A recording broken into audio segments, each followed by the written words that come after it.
farda gurraacha lagarra kaachisanii qoricha naaf hawwitee si nyaachisanii qoricha naaf hawwitee sanuu dhagaye.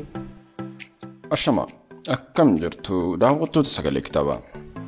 Har'a qophii seenaa goototaa wajjin gara keessanitti deebinee jirra. Seenaan goota keenya har'aa Haacaaluu Hundeessaa Boonsaa jedha. Hamma qophii keenya xumuraatti nu faana turaan affeerraa keenya kabajaa ta'a.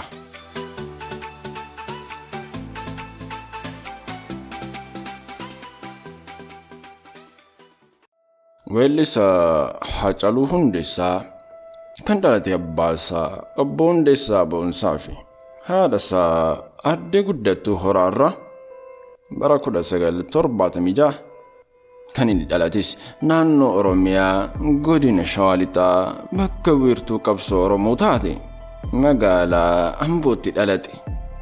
Handhuurri isaas achumatti awwaalamte. Seenaa goota keenya Haacaaluu Hundeessaa jalqabuun keenyaan dura tarii guutuu abarraan sirba isaa irratti waan ati qabde hunda warqitaa jedhu namni hundi si jaallata. Xinnaa guddaan lallabee jaalala kee dubbata. Badhaasa kee tayyaan Rabbi siif kenne adda. Addunyaan kun mijatee siif ta'uu nan gammada. Haacaaluuf ta'innaa jennee jalqabna. Marree Haacaaluun maatii isaa fi mucaa shanaffaadha. Obboloota dhiiraa 6 fi obboleeyyan durbaa 4 qaba. Akkuma ijoollee kamuu Haacaaluunis maatii isaatii fi loon tiksaa akka guddatee ni dubbata.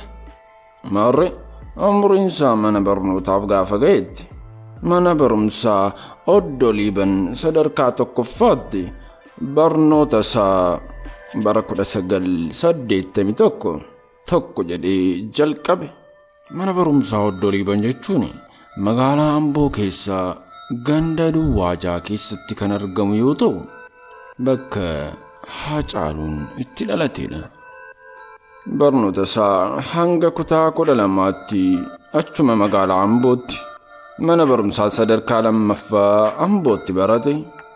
Manni barumsaa sadarkaa lammaffaa kun Haacaaluudhaa fi bakka bu'uura qabsoo ta'uu hiriyyoonni isaanii dubbatu. Gaaffiin Oromummaa keessa isaatii kan finiinu Haacaaluun ijoollummaa isaarraa eegalee wayyaanee wajjin kokkee wal qabaa guddate.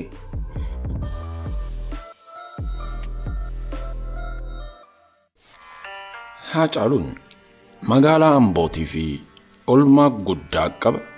Akkasumas immoo ummata Oromoo fi darbees biyyattiidhaaf nama yeroo dhiyoo keessatti beekamtii argachuudhaan galata bara baraa siidaa hin jigne laphee ummata biyyattii keessaa nama qabudha. Magaalaan Amboo magaalaa Oromiyaa gara dhihaatti argamtudha. Magaalittiin kun Finfinnee irraa gara dhihaatti kiiloomeetira 120 fagaattee kan argamtudha. Amboon goota Oromoo kana biqilchitee guddisuu keessatti gaheen ishee olaanaadha. Marree goonni keenya Haacaaluu Hundeessaan muuziqaan hiree ganama uumaa irraa kennamtee akka ta'e amanaa guddate. Baay'ee gaarii deebi'eeraaf jedhee yaada. Gaaffiin ani si qabu kan biraa maanni muuziqaan wal qabatee siif muuziqaan jechuun maal jechuudha? Jaalallati muuziqaaf qabdu akkamiin ibsama? Haacaaluun akkamittiin ibsa? Mee kana nu kaa'i. Akka dhuunfaatti muuziqaan anaa fi kan na gammachiisus jireenya kootis yeroo ammaa kana muuziqaan anaaf. Garuu akka addunyaatti gaafa laaltummoo muuziqaaf jireenyi dhala namaa adda bahee waan ilaalamu natti hin fakkaatu. Maaliif muuziqaan bakka hundatti barbaachifti. Akkuma arginutti gammachuu irratti waa hedduu irratti gabaabinumaan kana sii ka'a. Bakka muuziqaan hin jirretti waan adda biraa laallee hin beeknu. Waraanni illee yoo barbaachise waraana duuba muuziqaa jira. gatii kanaaf muuziqaan akkuma addunyaatti humna guddaa qabdi jedheetii yaada. ህይወትክ ሙዚቃ ወይም ድምጻዊ እንዲሆን ህይወቴ ሙዚቃ ውስጥ መሆን አለበት ደግሞ ይሆናል ብዬ ወስኜ ሳይሆን በውስጤ ያለ ነገር ነው። ምናልባት ተሰጥኦ ነው የሚባለው ሁሉም የራሱ ተሰጥኦ አለው። እንግዲህ የኔ ተሰጥኦ ሙዚቃ ይመስለኛል። በዛ ተሰጥኦዬ እንግዲህ ያው በሂደት ከጊዜ ጋር ውስጥ ያለውን ነገር ኤክሰርሳይዝ እያረኩት አሁን ላለውበት ሁኔታ ወይ አሁን ላለውበት ደረጃ ያበቃኝ ይመስለኛል። ፍቅሩም ስላለኝ ማለት ነው የሙያው ፍቅርም ስላለኝ እንጂ ህይወቴን ገፋበታለሁ ብዬ የመወሰን ያለ መወሰን ጉዳይ አልነበረም። ijollummaa kootii kaasee afaan koo gabiin qabu inooman sirba jedha. Bakka dhaloota isaa magaalaa Ambootti jabbilee fi loon tiksee guddachuun isaa kennaa isaa akka cimsatu isa gargaare. Ijoollummaa isaatti sirba Daawitee Mokonnin farda gurraacha lagarra kaachisanii osoo wal jaalannu wal nu nyaachisanii. farda gurraacha lagarra kaachisanii qoricha naaf hawwitee si nyaachisanii qoricha naaf hawwitee sanoo dhagaye jedhu afaan isaa keessaa akkam buufanne hiriyyoonni isaanii dubbatu. akkam jirtu warra Siyaatil ana weellisaa Caaluu Hundeessaa fi ana Daawitee Mokonnin har'a magaalaa Siyaatilitti argamna. galgala halkan kana gaana qophii bareedaatu magaalaa kana keessatti deemaa jira. Kanaaf hundi keessan warri biyya kana jirtan kun seenaan kun guyyaan kun guyyaa seena qabeessaadha. halkan kana dhuftanii wajjin akkasii bakka maaltu seena qabeessa godhe abbaa filmat wajjin sirba abbaa kana yoo ta'e bakka dhaqeetti waa'ee umrii koo mana foftu wal yoo ta'e kana ka waan diyaaraan ana abbaa keetii siif attam it's okay ilmaa fi abbaa wajjin sirba waa hundaafu halkan kun halkan bareedaadha kottaa hundi keessan wajjin bashannana galatooma galamuuyyee an saba kiyyaa fi hanga wareegama lubbuutti yaada jedha Hacaaluu Hundeessaan. Hammu mana arganii natti bu'uun anaaf waan haaraa miti jedha ture. Jireenya isaa keessatti Hacaaluu Hundeessaan weellisaa Daawitee Mokonniniin akka dinqisiifatu ni dubbata. ሙዚቃ ላይ ተጽዕኖ ፈጥሮብኛል የምትለው ታዋቂ ድምጻዊ ያለ በተለይ እኔ በጣም ነው ማዳምጠው በኦሮምኛ የወጡ ሲዲዎችን በጣም ከማላቃቸው የማቃቸው ይበዛሉ። እንዳልኩ ቅድም እንዳልኩ ሁሉም እንግዲህ ራሱ ቴስት አለው አይደለ? አለው። ዳዊት መኮንን ለኔ ጥሩ ነው፣ ደስ ይለኛል። ስራዎቹ ብዙ በጣም ማከብሮና መወደውም ዘፋኝ ነው። ብዙ ስራዎቹን ዴቫውን ያለት ነው ሚኒሶታ ነው ያለው። ሚኒሶታ ነው። ኦኬ። በቀደምም ኮንሰርት አብረን ነበረን ዲሲ ላይ እና የሱን ዘፈን በጣም ወደዋለሁ። አስኩበዴ ነች አኩመ ብላቻ ካንኮዋን ተለመሱካራፌ ብቻ ካዮ ዲሴታው ሰሙንኮ እንደንደው ሲመሌ ጅራዴስ ጅሩንኮ መልካው naannoo manneen barnootaa fi gumiiwwan keessatti sirbuu isaatti fufe. Abbaan isaa obbo Hundeessaa sirbuu isaa kana hin jaalatani. Haati isaa addee guddattuu horaan garuu baay'ee gammadoo turan. Abbaan koo doktorummaa fi piroofeesarummaa akkan ta'u yaallata.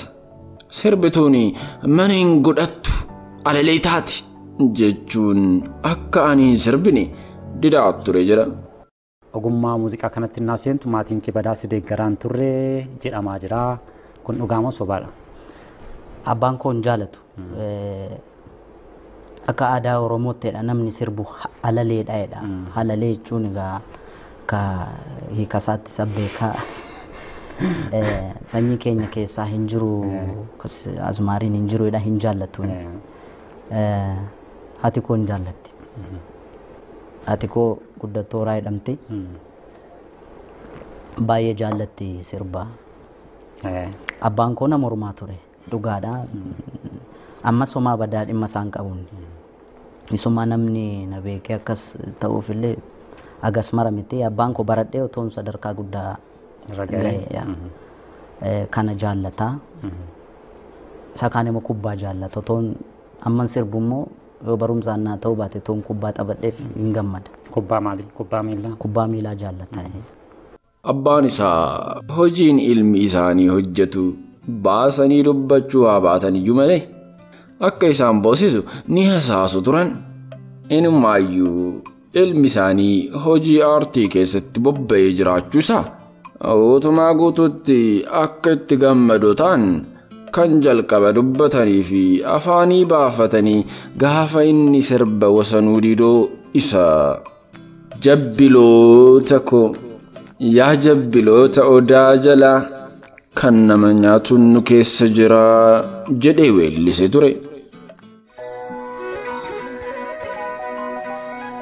Inumaan tiksee malee kuulatoo ashuufee baddaa loon hin gaabbisu. Inumaan rafee malee yaalamii tokkummaa dhabuu namarraa abbisu. Allayyaan allayyumaa maaltu wallayyaa.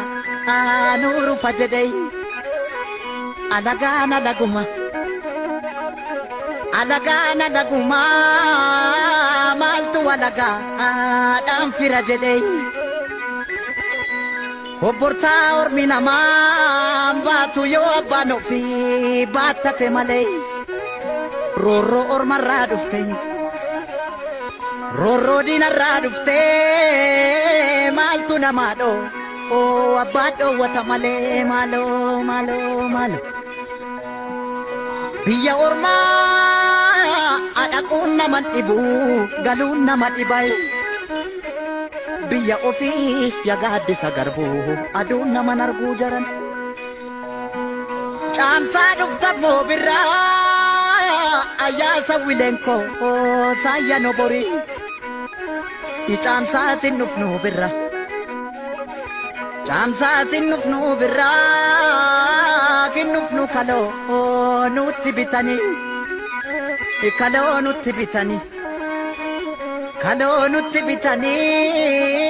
furdanna nalbe dan nu fitani malo jabbilota ko ya jabbilota oda jala kan nama nyaatu nu keessa jira. Jabbilota ko ya jabbilota oda jala kan nama nyaatu nu keessa jira amalo. Gaafa sirba kana sagalee ilma isaaniitiin dhagahani abbaan Haacaaluu yaa guddattu ilmi kee reefuu sirbe jechuun gammachuu sirba ilma isaaniirraa argatan qoodanii fi akka turan ni himama. Abbaan Haacaaluu sirba kana yeroo gameessummaa isaaniitti dhaggeeffachaa waan turanii fi ilma isaanii yaadannoo bara dargaggummaa isaanii sagalee bareedduudhaan isaan yaadachiise. Hidhaan qoraasuma dhiiraati. Namoota hedduu biratti maqaan Amboo gootummaadhaan ka'a. Gootummaan Amboodhaaf hedduun himameera, sirbameeras. Dhaloonni qe'ee sanaa bara dhufee darbu walabummaa fi walqixxummaan akka jiraatuuf mormii keessatti lubbuu isaanii dhabaniiru. Qaama itti hirdhataniiru. Dararamaa jabduu keessa darbaniiru. Kanaaf ammoo ragaan jiraataan tokko mana sirreessaa Karchalleedha.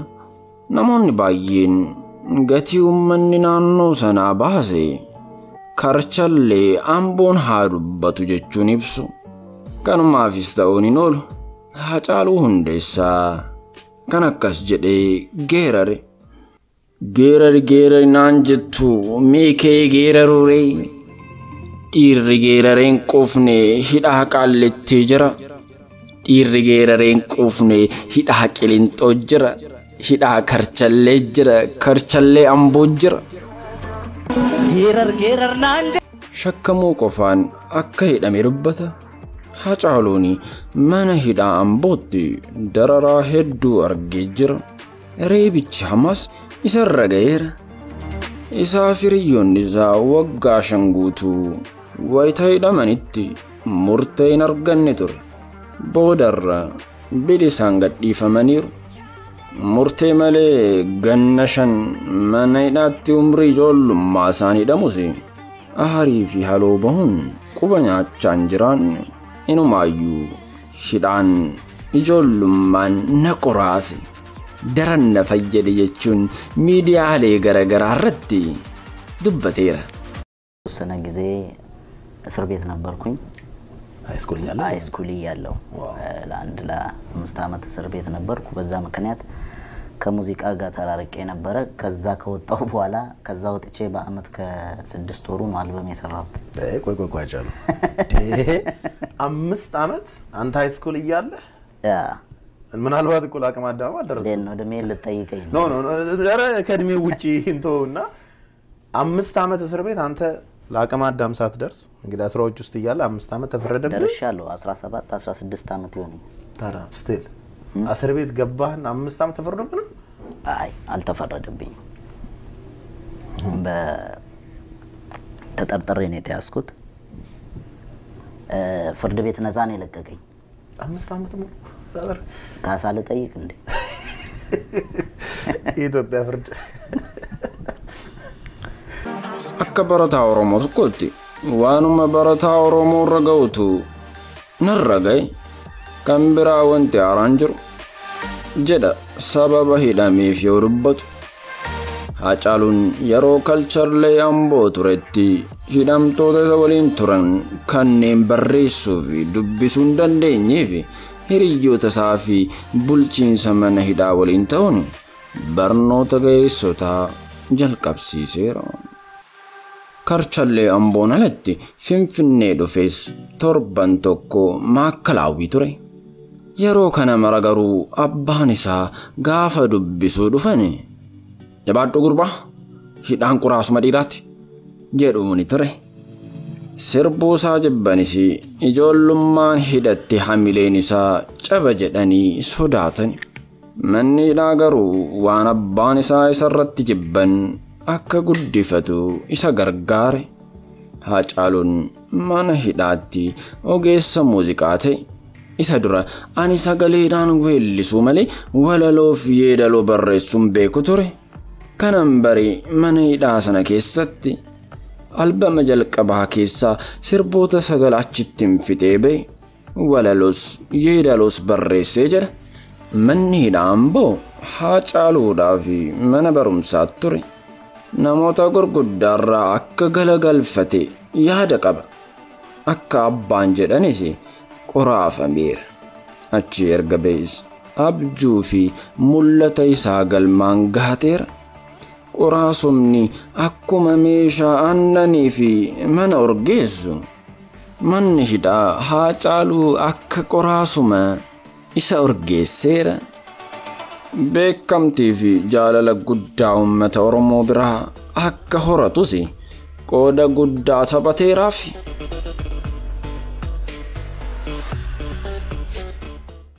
Dargaggoonni Oromoo seenaa Haacaaluurraa maal baranna? Haacaaluun dhala Oromoo biratti nama baay'ee jaallatamuudha. Har'a garuu seenaa isaa dubbisnee dhageenyee hidhii xuuxuu qofa osoo hin taane seenaa isaarraa waa barachuutu nurra jiraata. Har'as taanaan bor dargaggoonni keenya gaafa mana hidhaa seenan abdii kutannaa fi miira badaa ta'een kan namatti hin tolle yaaduun barbaachisaa miti. Muuxannoo guddaa mana hidhaa Haacaaluurraa fudhachuutu nurra jiraata. har'a gaafa hidhamtu boraachii baatee waan guddaa akka hojjechuu dandeessu beeki. Hacaaluun mana hidhaa keessa taa'ee abjuusaa argaa ture. Achi akkuma ba'eenis mul'ata isaa abjuusaa sana bira gaheera.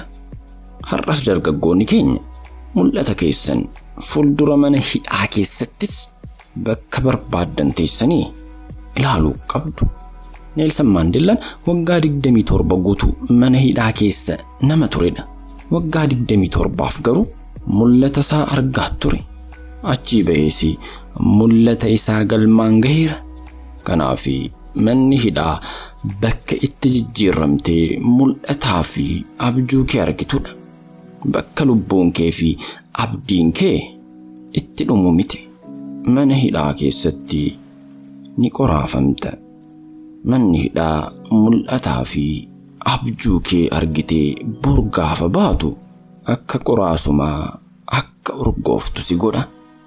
Kabajamtoota daawwattoota Sagalee Kitaabaa, jiruu Haacaaluu keessaa ishee xiqqoo asuma irratti xumura.